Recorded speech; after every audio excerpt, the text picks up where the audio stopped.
our sweet spot is seed stage, so it's very early on in a company's journey. But that's really based off our experience where we provide or can provide the most value.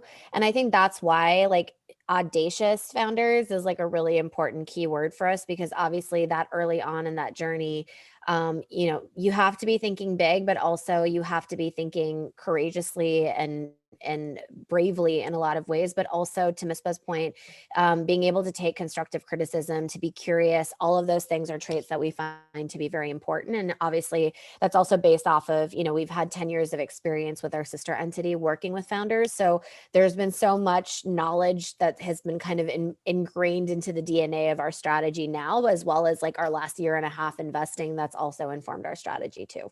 Like we've had companies that graduate from the Accelerator a couple of years ago, but because those relationships are so strong and we are so founder driven, that's really allowed us avenues into investing into those companies now later on in our journey. I think the first thing that I would say is don't be afraid to dream big, because the bigger you dream, the more room you'll have to grow into it. I think it's a challenging space. So you have to have that tenacity, and you have to sort of dig in your heels and really work towards what your vision or your dream is.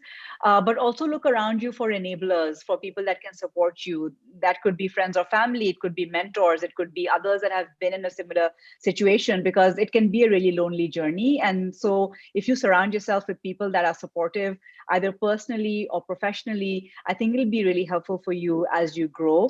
And I think the last thing I would say is really believe in yourself. It comes full circle, because I believe women can do anything, and I believe young women are super sort of inspired right now, and they're doing a lot of really interesting things. So I think those are some of the things that I would say, and I'll let Kalsoom add as well, because I could go on for a while. No, those are really important things for someone to consider. So maybe practical things as well are also to say that, when you're starting out, like it's really easy to kind of get wrapped up in your own head of what you think is going to be like what your business is going to look like. The very first thing that I always say is write down.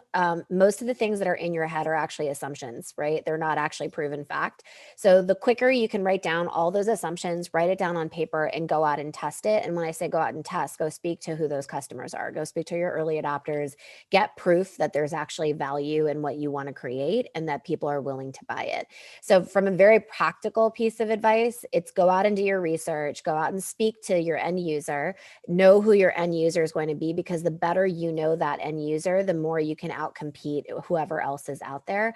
And then really focus on execution. Right? There's just so many amazing female investors that we've been so lucky to meet recently that we're surrounded by, but also male investors that have been advisors to us, that have been so amazing and just taken time and advised us and don't want us to make the same mistakes as them. So I feel genuinely so inspired by them, by people who are investors that aren't business as usual, that are making us feel really validated on our journey, because we're not in venture capital to be business as usual. So well, I definitely think diversity and more women, people of color are badly needed in the investing space.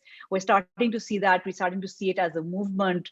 But like Kalsoom was saying earlier, not just tokenism. We're starting to see people really recognize how diverse voices actually improve the way decisions are made and actually help funds improve their performance.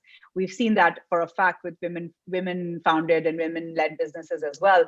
So I definitely want to see much more of that, or much more equity, much more diversity in fund managers. But also the kinds of funds and the way people invest, because like Kalsoom was saying earlier, we invest not to be business as usual. And this is something that we hold very true to our values, that we don't want to just come in and invest like everybody else has. Yes, we want to make money. Yes, we want to invest in these founders, but we also want to do it in a way that represents us, and that is able to sort of help us get up in the morning and still feel like you can actually say that you're going to be true to your values and how you walk in the world. So that's definitely something that I want to see, and that I think will happen in the next few years.